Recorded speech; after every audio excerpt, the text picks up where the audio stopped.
What you observe observes you. Muy buenos días, queridos amigos, bienvenidos al canal Tiempo y Atención Entrando en Libertad y Saliendo en Libertad, la mente cuántica, el podcast de Vincent Kran. Hoy tenemos una historia de espías y no os vais a creer quién va a aparecer por aquí. Carl Gustav Jung, agente 488, la guerra secreta contra la sombra de Hitler. De este autor fascinante, el libro rojo, fascinante. Tenéis un montón de audios en el canal. Os pongo los enlaces por si os apetece escucharlos. Sobre todo la parte del libro rojo, que es una lectura interpretativa. Carl Gustav Jung no solo estudió sueños, símbolos, mitos antiguos y zonas ocultas de la psique humana. En plena Segunda Guerra Mundial, sabéis que él tuvo una serie de sueños brutales antes, mucho antes.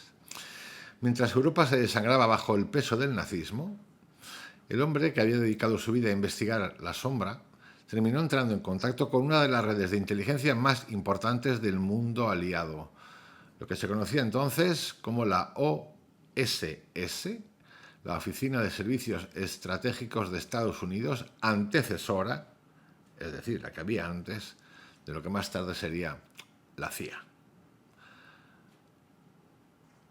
No voy a hablar aquí hoy de una escenita de novela barata, ni de un Carl Jung convertido en espía cinematográfico, cruzando fronteras con documentos falsos o escondiendo mensajes secretos en un reloj. La historia es muchísimo más sutil y es más inquietante también, y más profunda. Jung no fue buscado por su capacidad para robar planos militares, obviamente no, sino por algo mucho más raro, la mente. Su capacidad para leer los movimientos invisibles del alma colectiva. En un momento en el que los aliados necesitaban comprender no solo dónde atacaría Hitler, sino qué tipo de mente estaba moviendo aquella maquinaria de destrucción. Carl Jung apareció como una figura incómoda, ambigua y fascinante. Esto que estoy contando ahora mismo se hace hoy en día y desde hace mucho tiempo. Hoy en día está hiperpotenciado dado el estado de peligrosidad que existe en el mundo. Esto se hace con el presidente de China. Esto se hace y ahora mismo está en plena efervescencia con el rubito del maíz. Personajes muy peculiares y con unas interrelaciones en cuanto a lo que representan, cómo actúan, de dos en particular, que es el rubito del maíz y la H y el bigote, muy, pero que muy cercanas.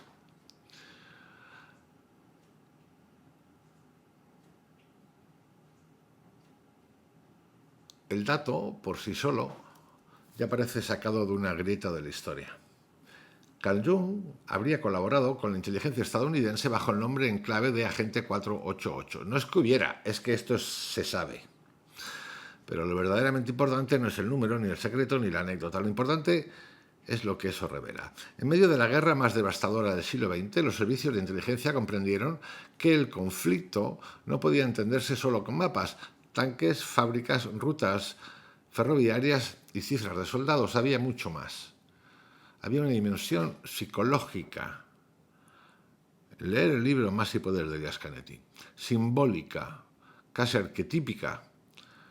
Hitler no era solamente un jefe de Estado, era una imagen, una fuerza de proyección, un imán oscuro donde millones de seres humanos depositaban frustración, miedo, resentimiento, obediencia y deseo de redención.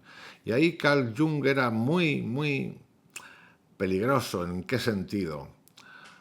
No era peligroso por sus armas, sino por su conocimiento de esa mirada del arquetipo. Porque Jung, en un momento dado, había advertido algo esencial.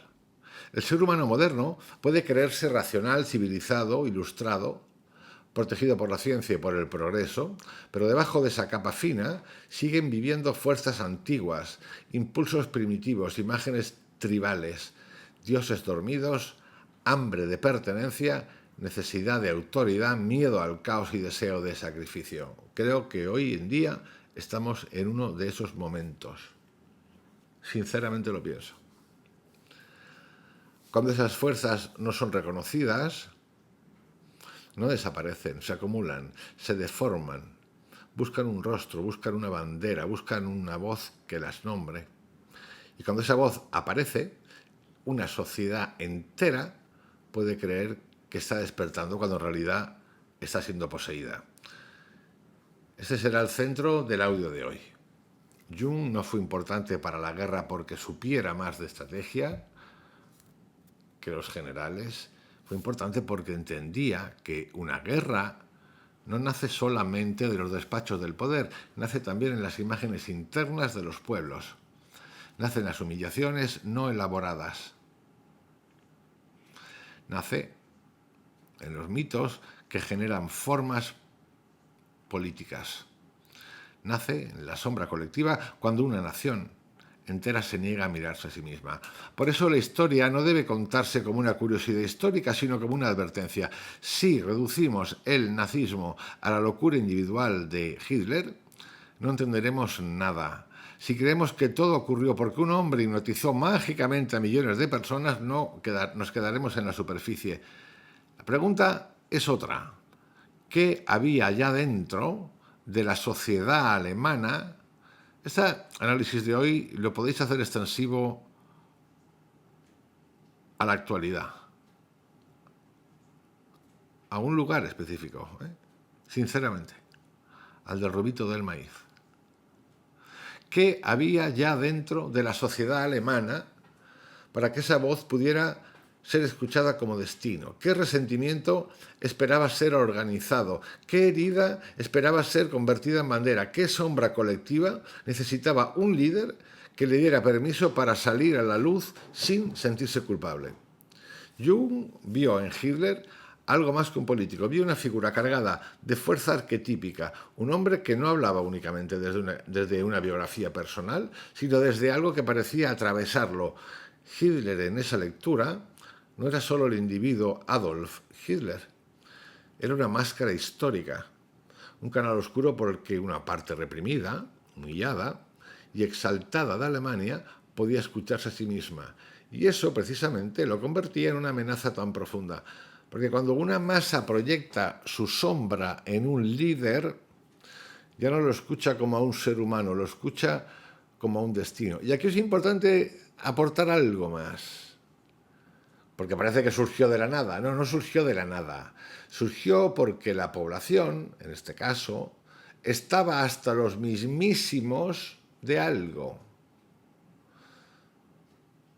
Y esto se repite en ese otro lado. Una persona ausente, que es el líder de una nación, enfermo mental, durante más de 2 años, por lo visto nadie se da cuenta, con una revolución de los géneros sexuales, sexuados, paranormales y anormales, 70, 50, una puta locura. Un intento vergonzoso de ayuda en esos momentos al reconocimiento de la inmigración ilegal en ese país, que paga impuestos, eso como de locos, ¿no? Que nunca fue activada, lleva al surgimiento de un nota. Entonces, efectivamente, estos elementos existen, pero existen porque alguien detrás, antes, ha fomentado, ha sembrado, yo diría que el mal, literalmente. Y luego alguien lo recoge y lo hiperpotencia.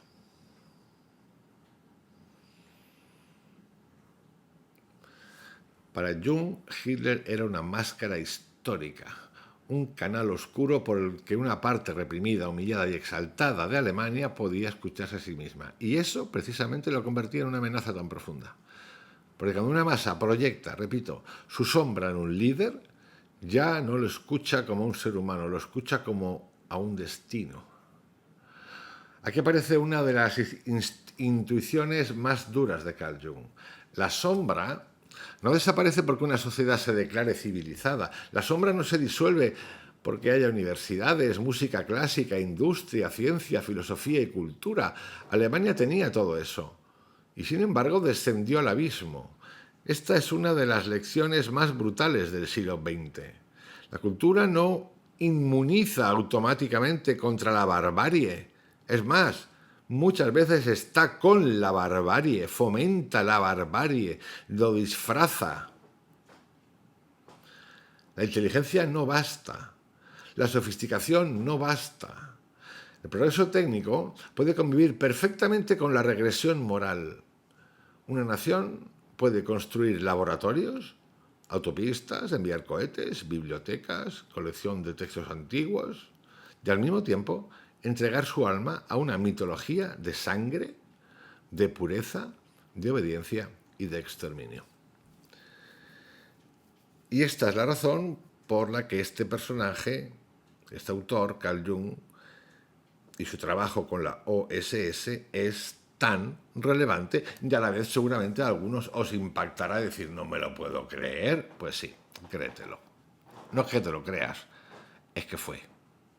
Porque su pensamiento, no permite una lectura cómoda, no nos deja decir eso les ocurrió a ellos porque eran monstruos. No, Jung nos obliga a preguntar qué zonas de la psique humana siguen esperando ser poseídas. ¿Qué ocurre cuando el miedo colectivo busca una explicación simple? ¿Qué ocurre cuando una sociedad herida necesita culpables? ¿Qué ocurre cuando la responsabilidad individual pesa demasiado y aparece alguien prometiendo liberarnos de pensar, de dudar, de decidir?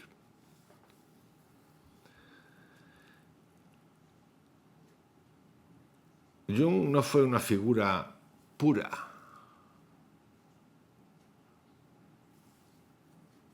ni libre de contradicciones. Es más, tampoco diría yo que fue totalmente transparente.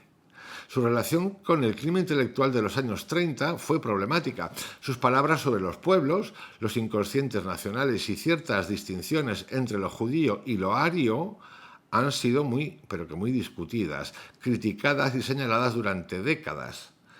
Sería una irresponsabilidad convertirlo ahora en un héroe perfecto solo porque colaboró con los aliados o escribió grandes libros. Uno de ellos que tardó mucho en publicarse. Pero también sería una simplificación reducirlo a una etiqueta fácil.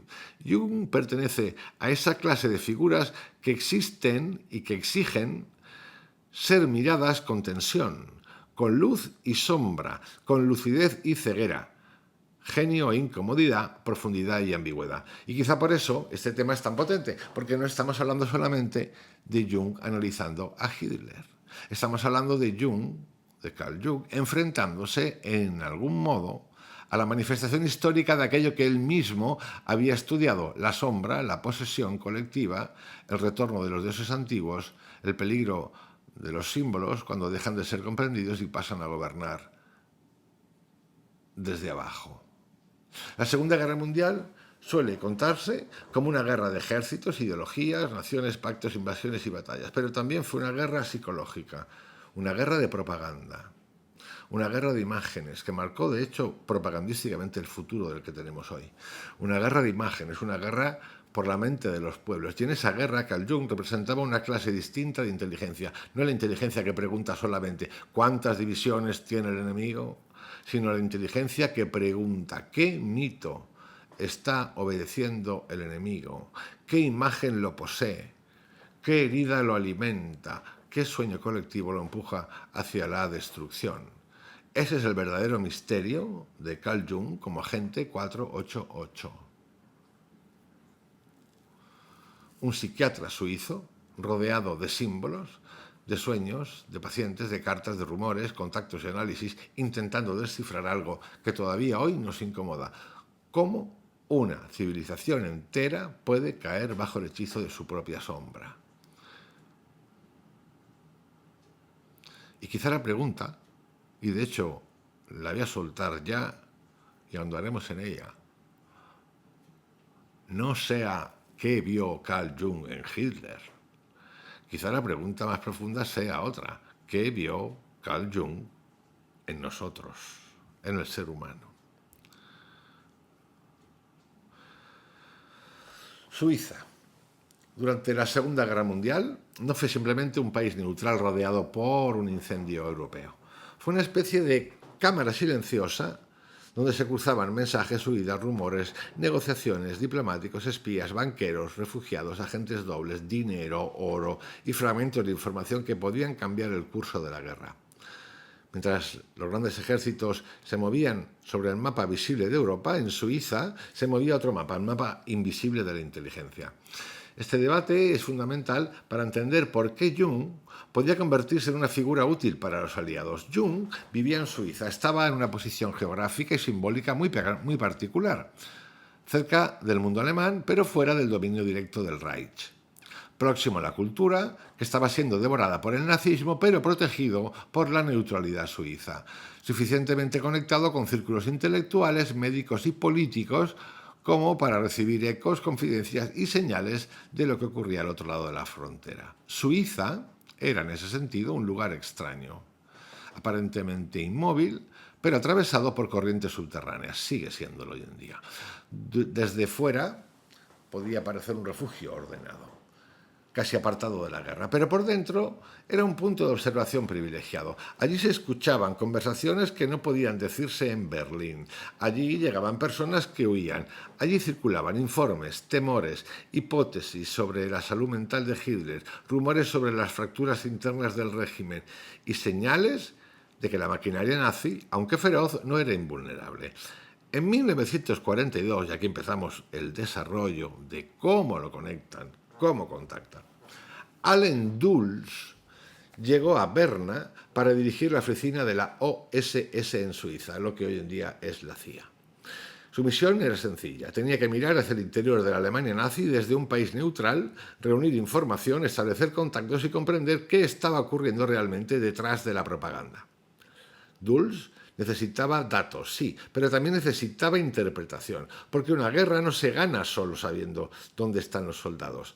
También se gana comprendiendo qué está ocurriendo en la mente del enemigo. Y ahí aparece Carl Jung. Jung aparece como alguien capaz de leer los síntomas de una época. Para la inteligencia aliada, su valor no estaba en la acción exterior, sino en la visión interior. Podía ayudar a comprender algo que los informes militares no siempre captaban: el estado psicológico del nazismo, el magnetismo de Hitler, la relación casi religiosa con líder y masa y la forma en que una nación entera podía quedar atrapada en una imagen de destino. La idea era usar ese conocimiento para desmontarlo, saber cómo desmontarlo. Parece ser que no hemos desmontado nada. Suiza se convierte entonces en el escenario perfecto para esta paradoja, un país neutral, donde se libra una guerra invisible, un psiquiatra que no empuña armas pero analiza la enfermedad simbólica de Europa, un servicio secreto que no solo busca documentos sino claves psicológicas, y un régimen nazi que no puede ser entendido únicamente como una estructura política porque se comporta también como una posesión colectiva. Desde esa perspectiva, de nuevo, repito, la colaboración de Carl Jung con la OSS no es un episodio aislado.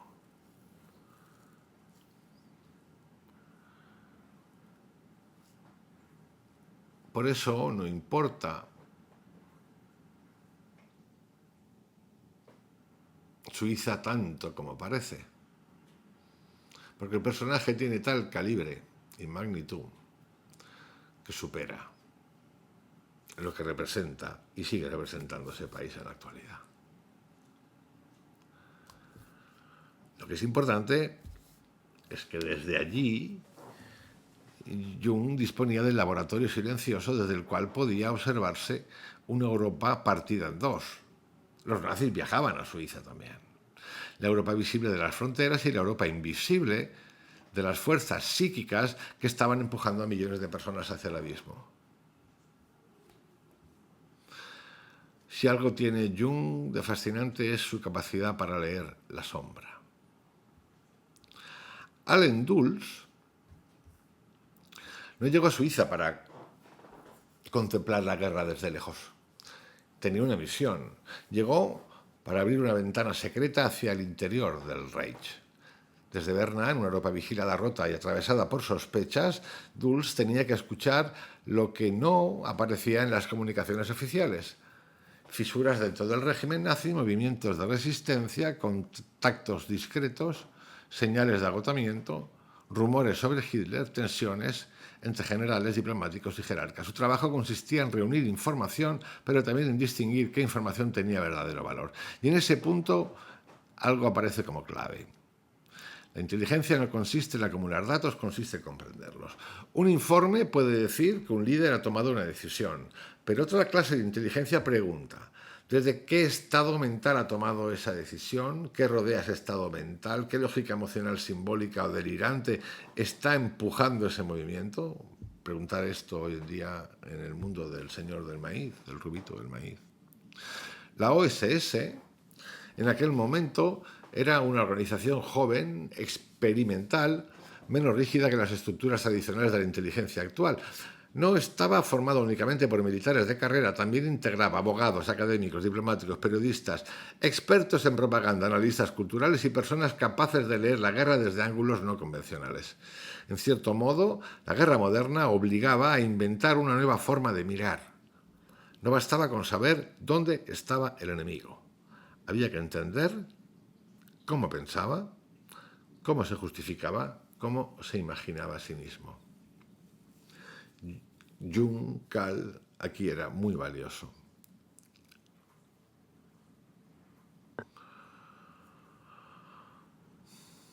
Jung ofrecía precisamente una mirada muy concreta acerca de Hitler, para entender lo que había detrás.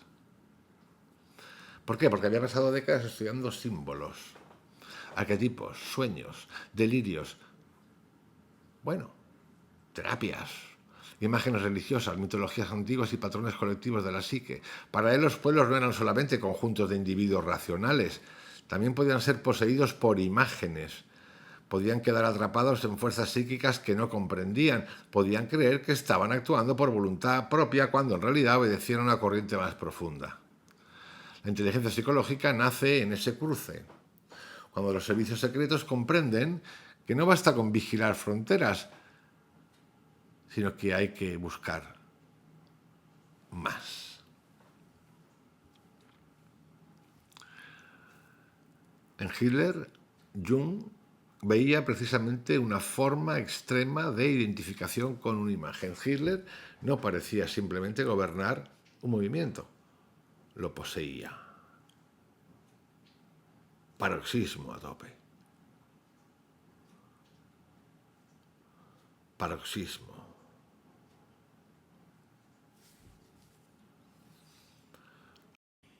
En ese paroxismo aparece algo que es una referencia cada vez que hablamos de Jung, de Carl Gustav Jung, que es el inconsciente colectivo, en este caso el alemán, y el arquetipo de Wotan, escrito W-O-T-A-N. Jung escribió un texto fundamental titulado Wotan, publicado en 1936. Ahí no habla de Hitler como un simple político ni del nazismo como una ideología más, sino de algo más extraño: el despertar de una fuerza arcaica dentro del alma alemana. Wotan, o Odín, en la tradición nórdica, no representa la calma, la razón ni el equilibrio. Es una figura de tormenta, dios del viento, de la furia, de la guerra, del éxtasis, de la inspiración, del vagabundeo y de la posesión. No es un dios doméstico, no es un dios moral, es una fuerza que arrastra, una corriente que toma al individuo y lo saca de sí.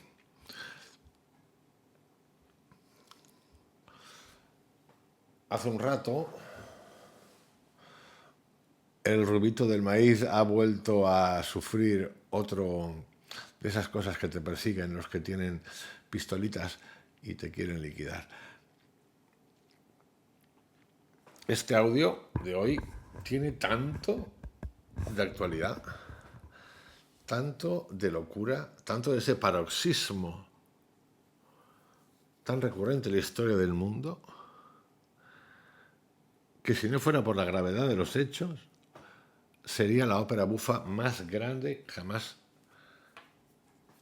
recreada y programada 24 horas 7 al día, 24/7. Gratis, además. El mundo no para de ver esta nueva obra de teatro bufa. Hay un autor que fue premio Nobel de literatura, Darío Fo, fantástico, fantástico Darío Fo, de teatro, que hacía mucha comedia con tanta inteligencia. Bueno, pues ahora tenemos una ópera bufa constante, 24 horas al día, abierto hasta el amanecer. Hasta el amanecer. Es increíble. Lo cojamos por donde lo cojamos, mirando análisis por donde queráis, la ópera bufa norteamericana no tiene fin. Bueno, el show, como dicen, debe de seguir. Por eso, en este audio hay mucho de lo que ocurre en la actualidad. Para Jung, la Alemania de los años 30 parecía estar viviendo algo parecido. Una irrupción colectiva de movimientos, citación, violencia, destino y trance. Recordar, esto es así, yo lo comparto absolutamente, pero viene de algo. Esto no surge porque de repente una banda de piraos, ¿no?, se quieran rebelar y tengan el fruto, que me están quitando el fruto de mi identidad. No, esto viene porque antes de ellos ha habido tal desastre. Nunca hay que perder esto de vista, porque si no, lo que hacemos es, pues, algo muy común. ¡Qué malos! ¿Pero de dónde vienen estos malos malotes? ¿De degenerados? Los movimientos populistas de América Latina, totalmente justificados, pero si lo que había era una aristocracia nepotista, cabrona, controladora, en la que el ser humano era un esclavo, como había esclavos en las épocas de esa América cuando no era latina, sino que era la América de las tribus que había entonces, o de las civilizaciones, mejor dicho, que había entonces. También había esclavos y los mataban. Y se peleaban. Claro que sí. Entonces, sí, pero aquí hay una raíz. Ahora estamos estudiando esta fuente. Sobre todo, esta paradoja de Jung, ¿no? Tan alabado, yo, tan amado para mí, pero que también participó de ciertas cositas para salvarnos, supuestamente. Repito, para Jung, la Alemania de los años 30, recordad que Jung tuvo esas iluminaciones, sueños lucidísimos de guerras y del futuro en la Primera Guerra Mundial, antes de la Primera Guerra Mundial. Parecía estar viviendo algo parecido, una irrupción colectiva de movimientos, situación, paroxismo, violencia, destino y trance. No era solo una opinión política extendiéndose, era una especie de agitación profunda, como si una capa antigua de la psique germánica hubiera vuelto a activarse. Ese paroxismo, para que lo sepáis, ahora estos días en la feria de los toros de abril, tan famosa de Sevilla, pues ha habido 2 super toreros que han sido atropellados por un toro. De repente a los toros, cuando un toro se lleva por delante a un torero, le ponen adjetivos malignos. Es un animal. No creo que tenga ninguna intención el animal de llevarse por delante a nadie si lo dejan en paz. No soy antitaurino en absoluto, pero me gusta ver las cosas. Bueno, pues ahí en esos momentos, antes y después, ha habido paroxismo, el paroxismo de la muerte. Le entró 35 centímetros, casi se lo lleva, casi rozó la femoral. ¿Qué significa rozar la femoral? Yo no lo entiendo mucho, pero el rozó, no sé, con un pincelito debe de ser. Le llegó, bueno, paroxismo. Vivimos en un mundo de paroxismo. Nos encanta el show este.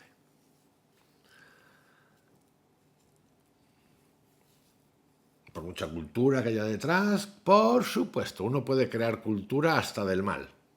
De hecho, lo contaba al principio de este audio.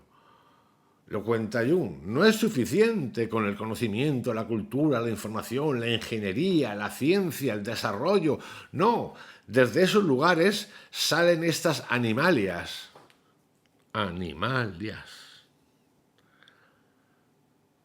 Aquí lo importante no es creer literalmente que Wotan volvió. Odín.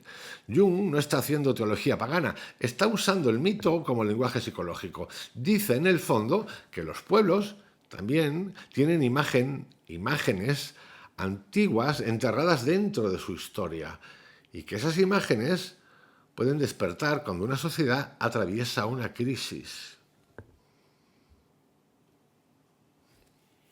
Cuando un fantasma político, lo digo así, fantasma, un papelón de político, de todos los colores, todos hacen lo mismo, hablan y dicen en una entrevista, los españoles, uno, ¿no? Los argentinos, los franceses, los americanos, cuando un papanata de estos dice eso, es brutal.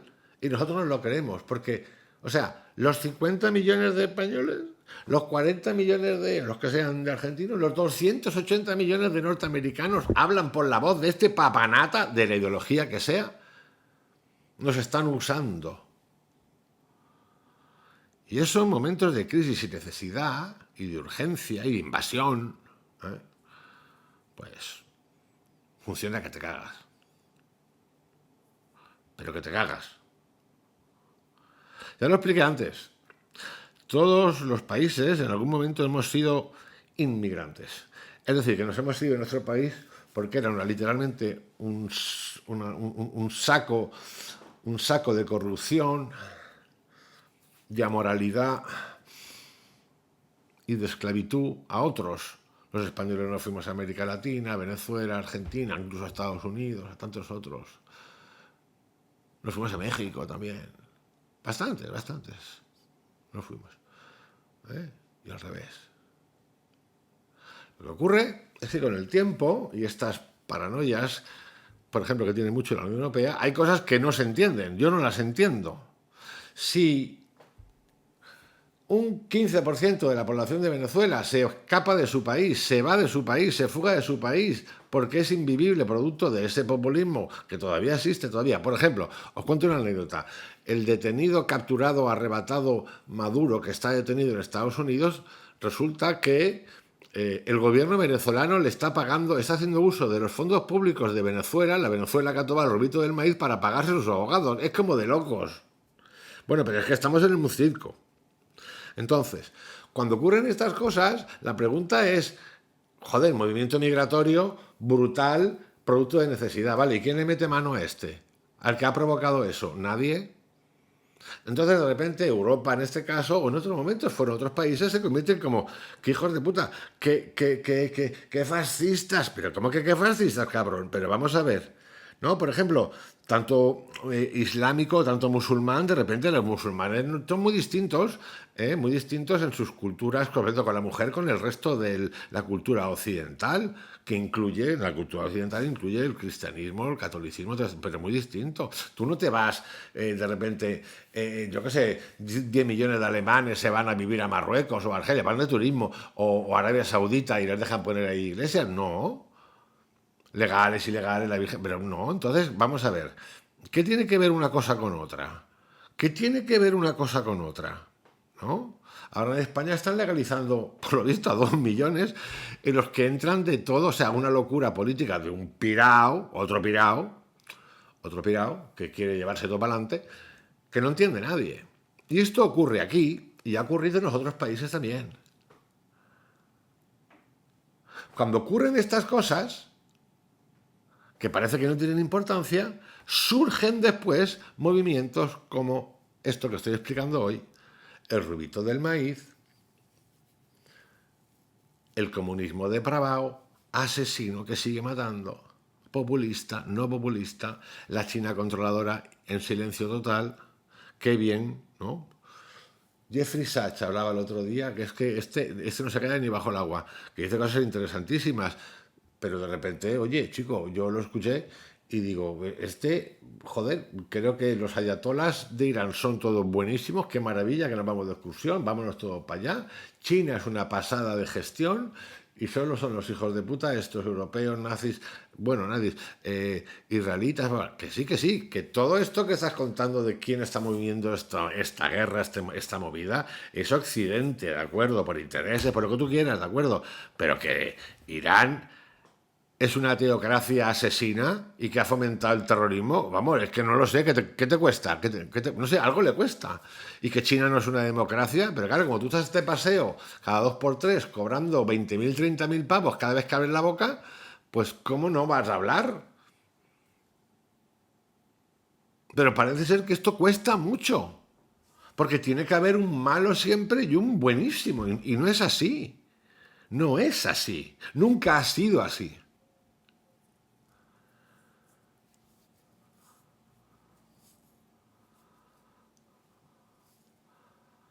El nazismo no apareció solo como un programa político moderno, apareció rodeado de símbolos de tierra, de sangre, de pueblo, banderita, destino, sacrificio, pureza, guerra y jefe. Y de hecho, el nazismo, igual que investigó Carl Jung acerca de los mundos secretos de los antes, los nazis investigaron, pusieron recursos a tope, mucho más recursos que el acceso a los que tenía Jung en los libros a descubrir cosas. Mucho. Y de todo. La Atlántida, Pandora, el Arca de la Alianza, lo que os dé la gana. Es decir, el nazismo, como hoy se utiliza en las redes sociales por grupos que ya saben mucho, tú no puedes montar un partido político hoy si no tienes una red social de los que saben de verdad hackear y tocar los huevos y crear bots y la inteligencia artificial, porque no eres nadie, estás muerto, para empezar. Es decir, ese nazismo utilizó una maquinaria moderna entonces que era la radio, el cine, la propaganda, la burocracia, la industria, lo mismo que se hace hoy y le añade las redes sociales, los logaritmos y la inteligencia artificial para activar contenidos psíquicos antiguos. No sé si sois conscientes, seguramente sí, se habla poco, del aumento que está habiendo en el mundo, sobre todo occidental, de gente que se va para el otro lado, por decisión propia. Ya no digo por enfermedad que tiene el 80% del cuerpo paralizado ni cosas. No, gente normal, niños, niñas de 14, de 15 años, 16. La cosa es bastante seria y habla mucho del estado mental en el que vivimos y que nosotros, todos, hemos recreado para hijos, aunque no sean nuestros hijos, para la juventud. Muchos dicen que es el abuso y uso desmesurado de todo tipo de drogas, las legales y las ilegales, puede ser. El uso de las redes sociales, predeterminadas para esto, puede ser. La poca resiliencia de esa juventud a cosas que nuestros padres se cagarían de la risa, también puede ser. Pero la cosa es seria. Que si no se cuenta porque incita a cometerlo, mejor taparlo. Ya, lo que no se enteran estos papanatas es que ellos, lo tenéis en un documental que mencioné hace poco, donde se habla de esto, hecho por unos psicólogos y psiquiatras españoles, brutal. Ellos tienen sus mecanismos y sus redes sociales donde se habla, pero mucho de esto, y hablan millones de personas, millones de niños. Por lo tanto, farsas ya pocas, pero algo pasa aquí, algo está pasando serio. Y las medidas no pueden ser, vamos a ver cómo entendemos, vamos a ver poquito, no, porque por este camino, igual que está pasando ya en el mundo, con el estado actual en el que estamos, se van a llevar para adelante a mucha gente. A nosotros esto no nos interesa porque pensamos que no nos pasa ni nos va a pasar nunca, pero seguro que conocemos a alguien que le ha pasado.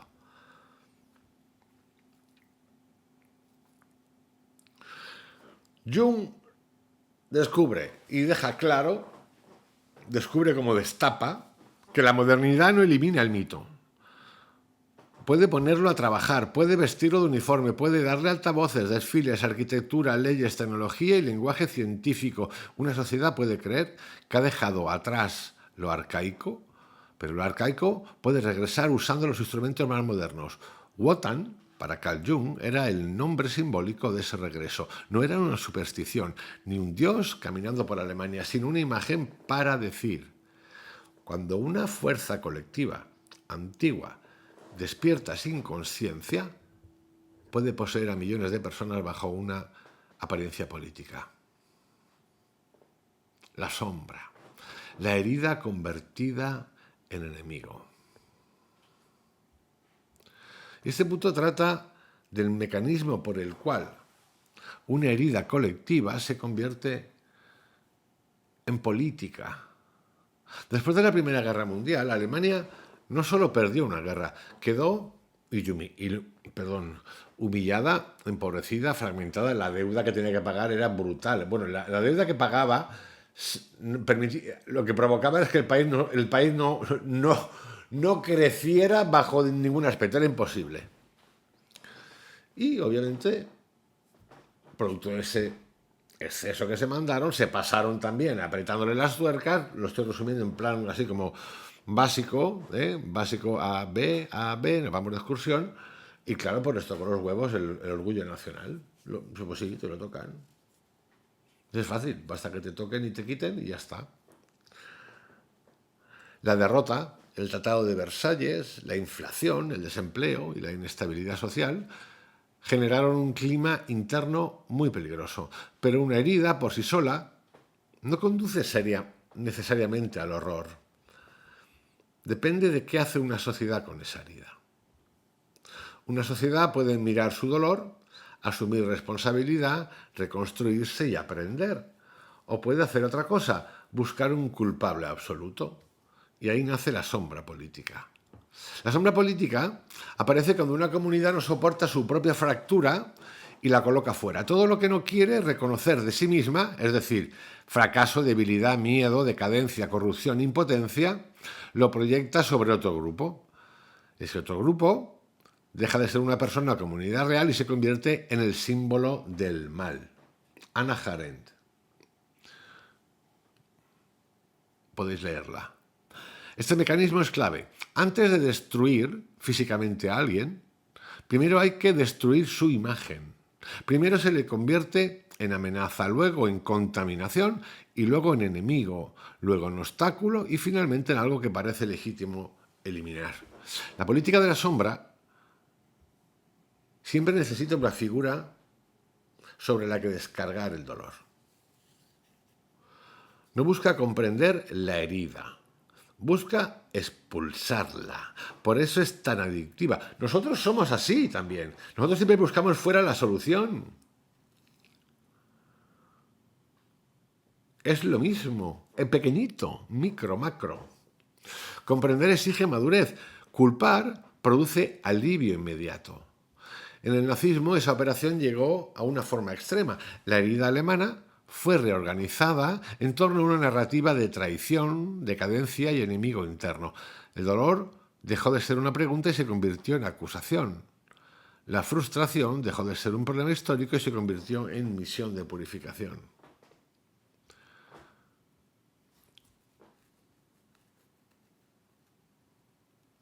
La sombra política, de la cual tanto conocía Carl Jung, no empieza con los campos ni con la guerra. Empieza cuando una sociedad acepta una imagen deshumanizada del otro. Primero cambia la mirada, después cambia la ley, después cambia la conducta y al final la violencia parece inevitable. Y es que es importante entender, para no mistificar, que Jung también tenía sombra.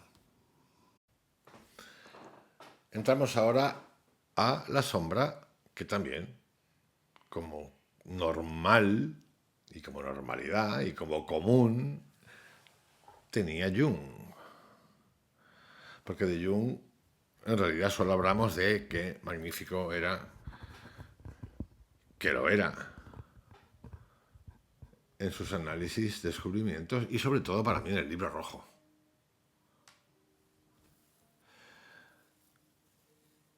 era un sabio, sin duda, para mí lo era. Un gran conocedor, para mí lo era. También tenía su vida, porque el mundo, nosotros en realidad, siempre que nos metemos en algún tipo de descubrimiento, sobre todo en lo personal, en la búsqueda, en el entendernos, en lo religioso, en el saltar el dolor, cuando seguimos a alguien estamos actuando igual. De repente lo convertimos en santo y de repente lo convertimos en un dimoni. Trump hizo afirmaciones problemáticas sobre diferencias psicológicas entre pueblos. Y en algunos textos habló de lo judío y lo ario de una manera que hoy resulta un poquito, o no tan poquito, difícil de defender. Aunque Jung no fuera un ideólogo, su lenguaje en aquella época estaba contaminado por categorías peligrosas. También ocupó cargos en asociaciones psicoterapéuticas europeas durante años en los que el nazismo estaba expulsando y marginando a profesionales judíos. Algunos autores han visto en esto ambigüedad, otros oportunismo, otros un intento de mantener abierta una estructura internacional donde ciertos terapeutas judíos pudieran seguir vinculados. Pero en cualquier caso, la zona es incómoda. Esto ocurre siempre, y esto nos ocurriría también a nosotros si estuviéramos expuestos a estas cosas. Sin duda, algún comentario en el contexto y fuera de contexto, da igual, seguro, que podría cuestionar, a poner en cuestión nuestros principios. Por eso, repito, aquí hay un personaje que a mí me fascina, que es, de nuevo, Krishnamurti, que es de una clarividencia brutal. Rompe con las cosas, porque en realidad romper, Jung rompe solamente con uno, y tampoco rompe de una manera diciendo, se acabó tu rollo.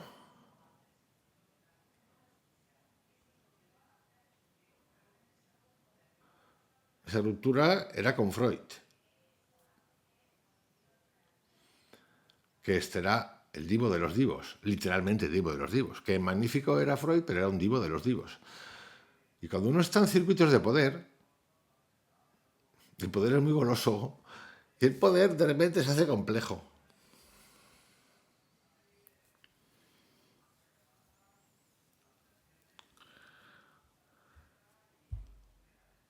Carl Jung, en el audio de hoy, se convierte en alguien paradójico. El hombre que ayudó a la OSS, actualmente la CIA, a interpretar la sombra del nazismo, también tuvo sombras propias.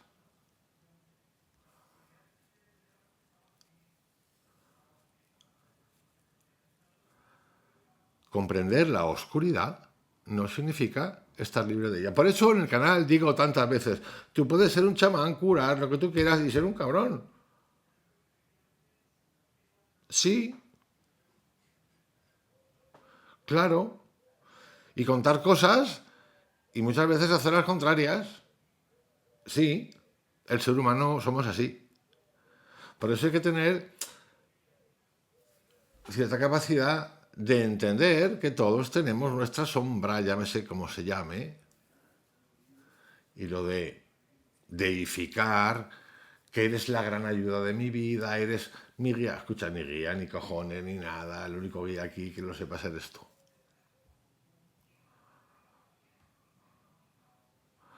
Por eso Jung es todavía más interesante si no lo dejamos en un estado de pureza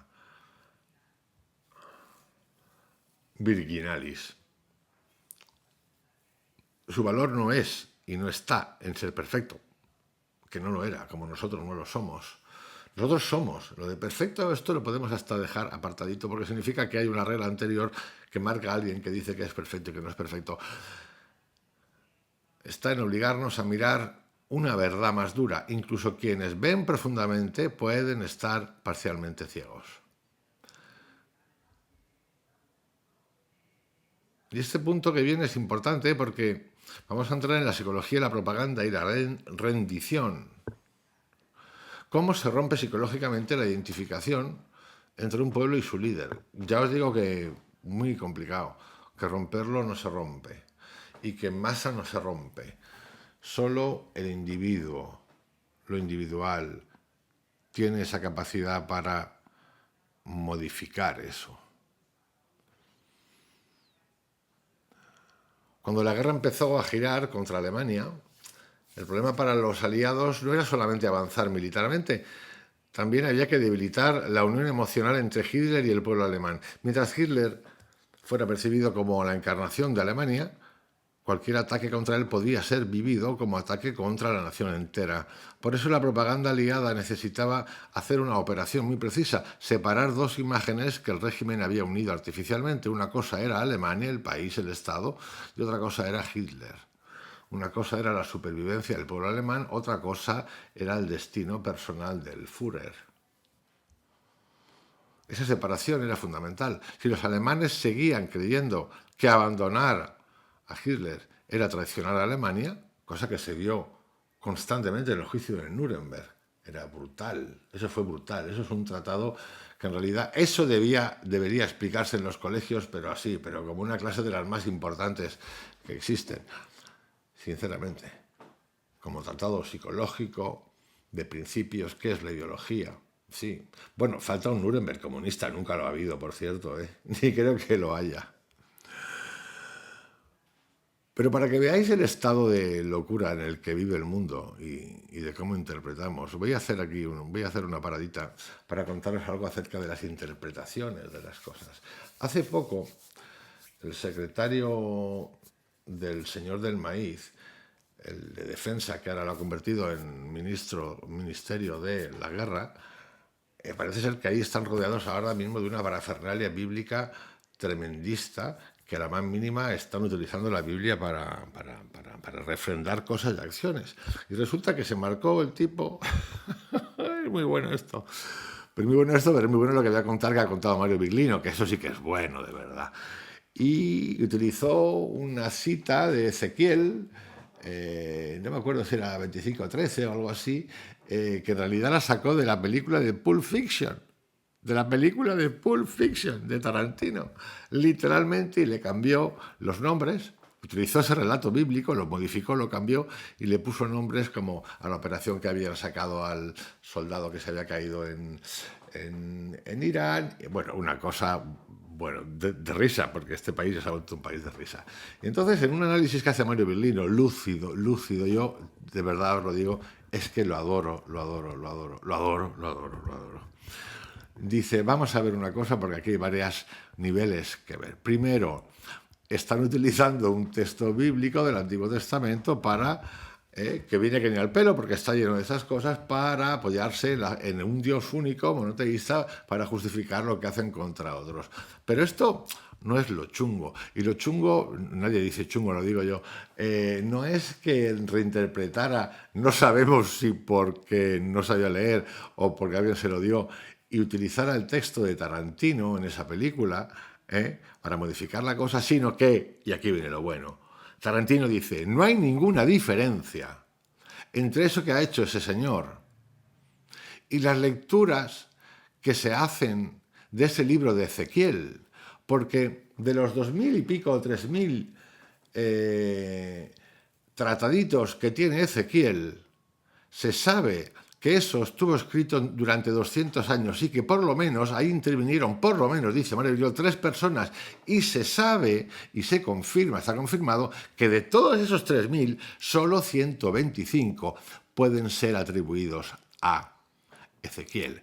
Entonces, resulta, como dice Mario Biglino, que da igual lo mismo de un papanata que utiliza una versión de una película de Tarantino para interpretar a Ezequiel, lo mismo ocurrió en el verdadero Ezequiel durante 200 años.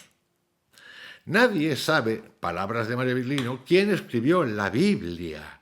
No se sabe. Bueno, dicen Dios, pero no se sabe. Entonces, esta locura, por eso amo a Mario Biglino, que tiene una lucidez brillante. Se repite durante la historia. ¿Quién sabe si dentro de 2000 años el libro de Ezequiel estará reinterpretado o habrá sido modificado con las palabras que ha dicho el ministro este del peine?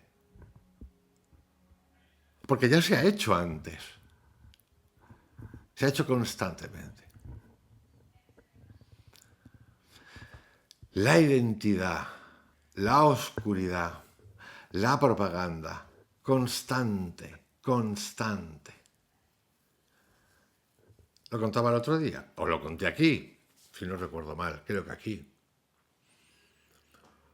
Maduro está pagando a sus abogados con dinero de público de Venezuela.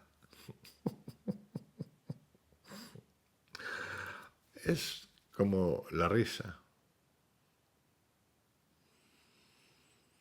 Jung, en este campo, aportó mucho y podría aportar mucho si estuviese vivo. Y de hecho hay muchos psicólogos y psiquiatras que están aportando mucho, pero como... Y se juegan el cuello en realidad, se juegan su profesión, se juegan muchas cosas cuando hacen estos perfiles psicológicos, psicopáticos, psicopatológicos de personajes como este. Yo creo que no hay político ni religioso que pase esta prueba.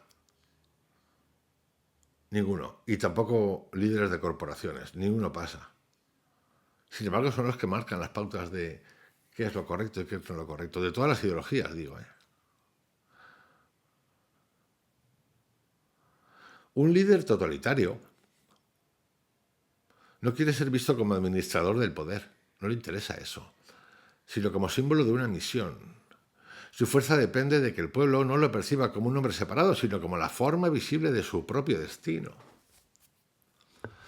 Por eso es tan difícil revertir la psicología, la propaganda y la rendición. Es decir, cómo transformar a un pueblo que ha seguido ciegamente a ese líder, ¿no? Cómo transformar a un pueblo que siguió a Mao, cómo transformar a un pueblo que sigue a Xiaoping, cómo transformar a un pueblo que sigue al del maíz, cómo transformar a un pueblo que sigue al guaperas de mi país, de los burdeles y cosas de esas que tiene el suegro, hotería, o a uno supermilitarizado, o a un Orbán, o a un vaina español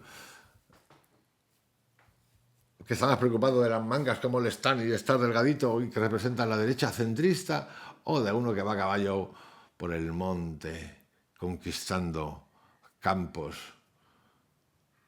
de no sé qué época. No. No pasa ni uno el corte. No hablemos ya de los presidentes, CEOs, de la IA, de Facebook, de Google, ni uno pasa.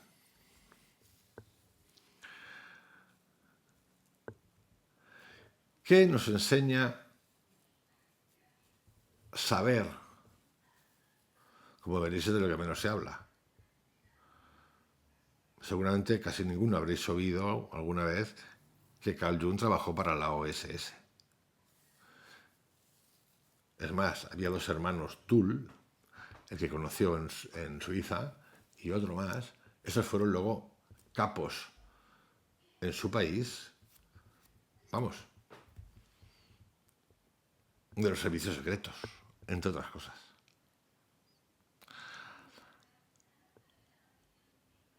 La enseñanza actual, o lo que podemos extraer, lo que yo extraigo, mejor dicho, de este caso de Carl Jung y su colaboración con la OSS, actual CIA,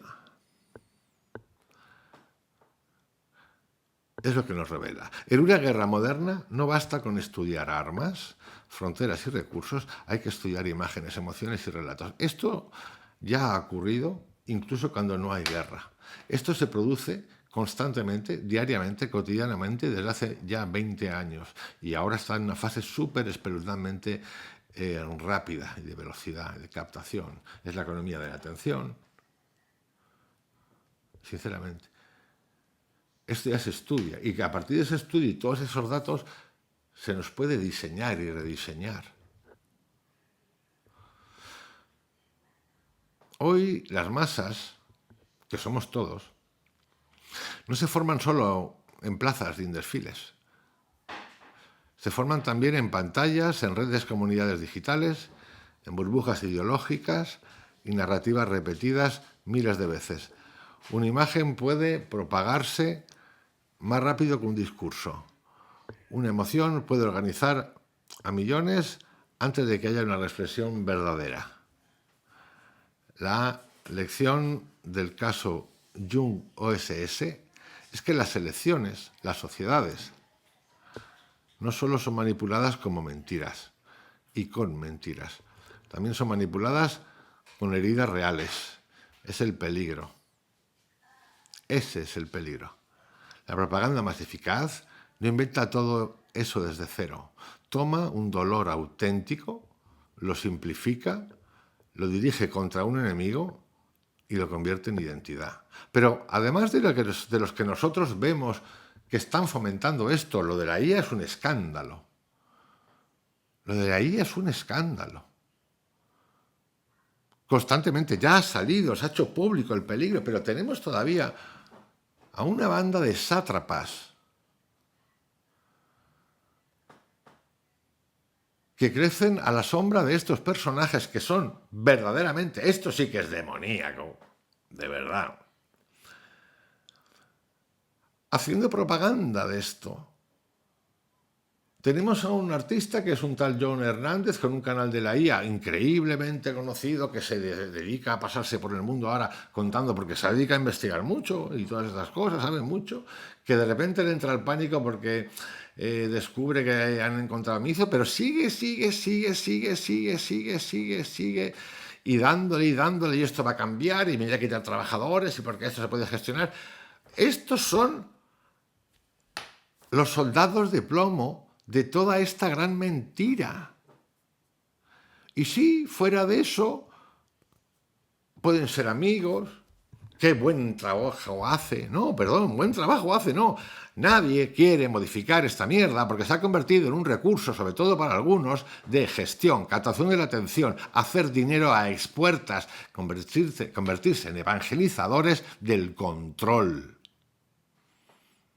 Por eso, cuando a Facebook le cae una demanda en Estados Unidos porque ha promovido a sabiendas que a través de su red social menores de edad fueran expuestos a no estamos hablando de Facebook, un donut con una forma de F, no, estamos hablando de los líderes y estamos hablando de uno y cada uno de los ingenieros cabrones que han permitido eso y han accedido a eso porque no podían plantarse porque entonces iban a perder su trabajo. Ah, hijo de puta, entonces ¿de qué va la película? Que se jodan los otros, que se jodan los niños porque yo tengo que mantener mi trabajo. Y de esto va la mierda todo el tiempo. Everywhere. Everywhere. Verdaderos sátrapas.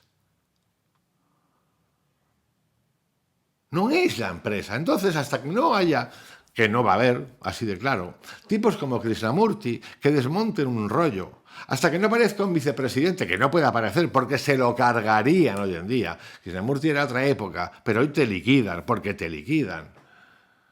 A no ser que seas tú mismo el que ha montado una empresita de inteligencia artificial aquí en la Comunidad Valenciana, que se ha hecho famoso, que tal, que cual, un verdadero cabrón que ahora trabaja con la inteligencia artificial para defensa. Terrible, terrible, terrible, de tantos que hay, hasta que no le entre un hachazo a uno de esos, al dueño, y aún así tengo hasta dudas, y que diga, esto es un engaño, esto es control absoluto. Y hasta que no entiendan que estos pequeños sodomizados involuntariamente son también usados por esos grandes, porque se creen que a ellos no les va a tocar. Hasta que no entendamos esto, hasta que no entendamos que cualquier político de hoy en día, no pasa el corte de nada que tenga que ver con el bien de la humanidad. Hasta que no tuviésemos un cambio por lo menos en los países democráticos, donde no puedes ser político más allá de 4 años, y que después de los 4 años no puedes participar en política, ni en cargos de político, ni en consejerías de político, ni trabajar en un ministerio, ni cosas de este tipo, hasta que no lleguemos a ese punto, no acabaremos con esta satrapía de golfos de la izquierda, de la derecha, de la ultraizquierda, de la ultraderecha, del liberalismo, del paroxismo, de la religión y de los papanatas del mundo mundial que han utilizado la meditación, sistemas de meditación que son apologías del control. No hablemos ya de los UFOs, de la serie de sátrapas que vía pago de APP o de me ha entrado el Marte en la cabeza. El mundo está en peligro, pero estamos vigilando para controlarlos y que toméis el camino correcto y será así, el mes que viene se va a liberar. Sí, coño, sí, me vais a perdonar, sí. Hasta que no le quitemos la atención a toda esta mangada, el mundo no va a mejorar un carajo. Por eso solo puedes mejorar tú individualmente, perteneciendo al mundo, obviamente, y obviamente estás aquí, estamos participando de todo esto, todos participamos de todo esto, y decides en esa relación que tienes, a lo mejor cada día es menos, la que tú quieras, de saber qué te provoca un detonante y cómo te relacionas. Punto.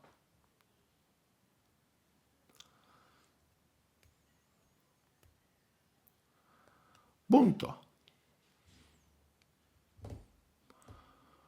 Por eso a mí me gustan tanto estos personajes como Krishnamurti, Jodorowsky, que dicen, escúchame, 1, 2, 3 sesiones, 3 clases y fuera. Chao. Adiós, Lucas.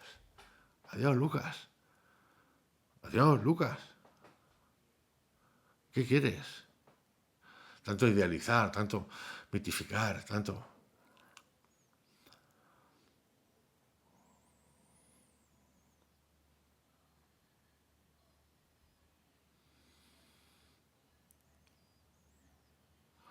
Y esto que estoy contando hoy acerca de Jung, que tiene que ver con Jung, pero que tiene que ver con muchos más,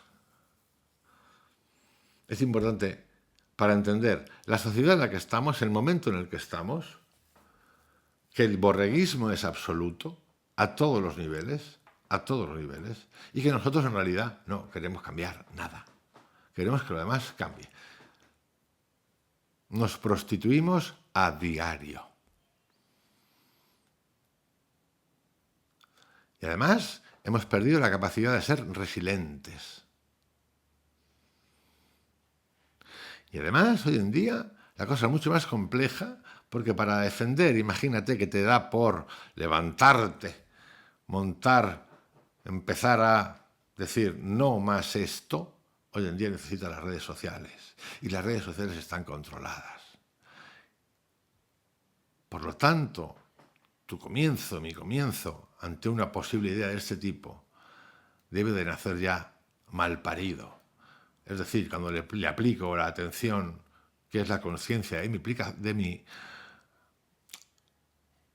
atención, la conciencia y mi vibración, perdón. Cuando le aplico eso, atención, la conciencia y mi vibración, me di cuenta que ya no empieza bien, que es mucho más complejo.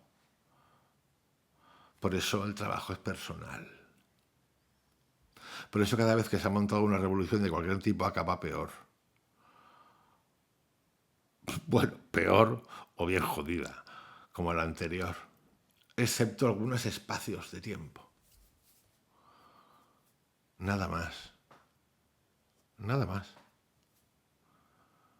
Pero claro, es complicado aceptar esto porque tenemos pertenencia, pertenecemos, la familia, el entorno, la ciudad, el país, no sé qué, no sé cuánto, no sé qué. Yo me lo he preguntado siempre, ¿cómo es posible que si los ciudadanos somos todos iguales ante la ley, por ejemplo, cojo un caso como el de España, ¿no? En el que tenemos cerca de 3 millones de funcionarios públicos. ¿Cómo es posible que las leyes laborales de un funcionario público, por ejemplo, por oposición, porque ha opositado, ha estudiado algo para que le den un puesto de trabajo,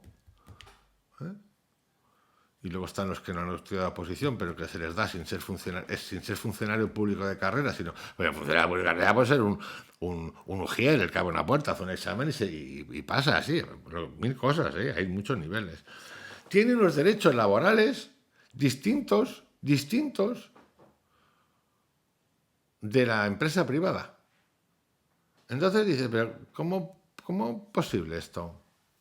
Por ejemplo, durante el COVID, todo funcionario público, el COVID, cuando en la época en España nos encerraron, ¿eh?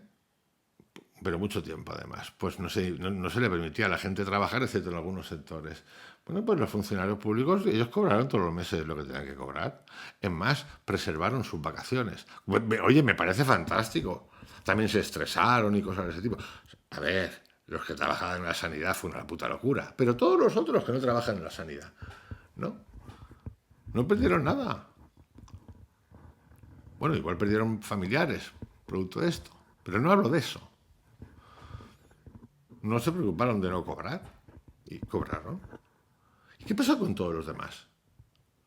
Pues no, que muchas empresas no podían pagar, si no podían trabajar, no pueden vender, no pueden cobrar, ¿qué mierda vas a cobrar? ¿Cómo vas a cobrar? Entonces, ¿de qué mierda de igualdad estamos hablando entre españoles? ¿De qué hablamos? No tendría que ser la misma legislación, ya que es el Estado el que está a cargo de la función administrativa. Pues todo el mundo igual, los derechos, tú desde lo privado, pero todo el mundo igual. No es igual. Ni va a ser igual.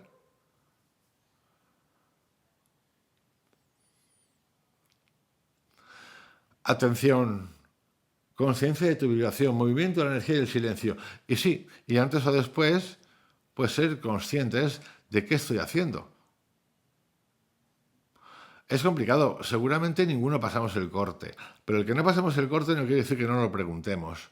Si es que de verdad queremos cambiar. El cambio es por uno, empieza por uno, no empieza por los demás. Y sí, que el cambio puede ser muy complejo, pero hay mucha gente con muchas complejidades que ha hecho grandes saltos y punto pelota. ¿Por qué no?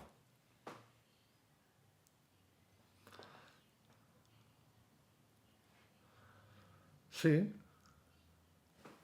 En resumen, queridos amigos, os dejo con este audio de hoy, que es un audio de un Carl Jung con plena validez, pero sobre todo un Carl Jung, vamos a contarlo de una manera eufemística, ayudó a lo que es la CIA a entender la psicología detrás de Hitler.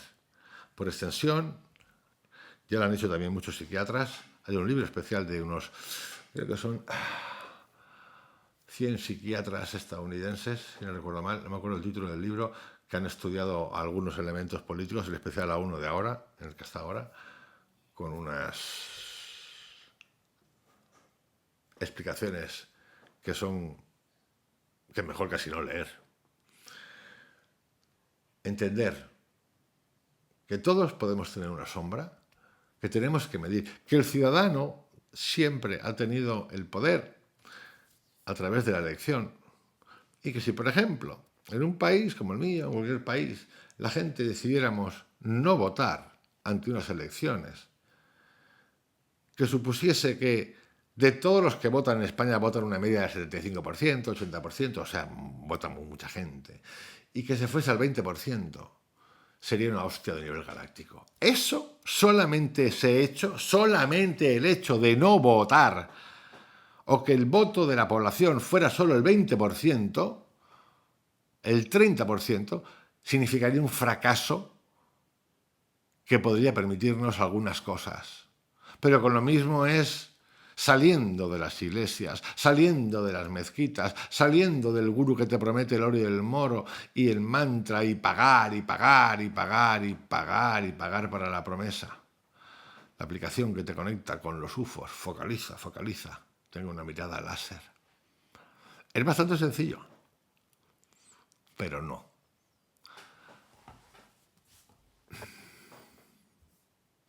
Ni está, y por cierto, ni se nos espera. El trabajo, de nuevo, y es cierto que todo está en todo, es individual, sin ninguna duda. Individual está en el todo, pero es individual. Os envío un abrazo, que tengáis un excelente día. Os dejo con Carl Jung, con la OSS, actual CIA. El mundo de las sombras. Hasta mañana.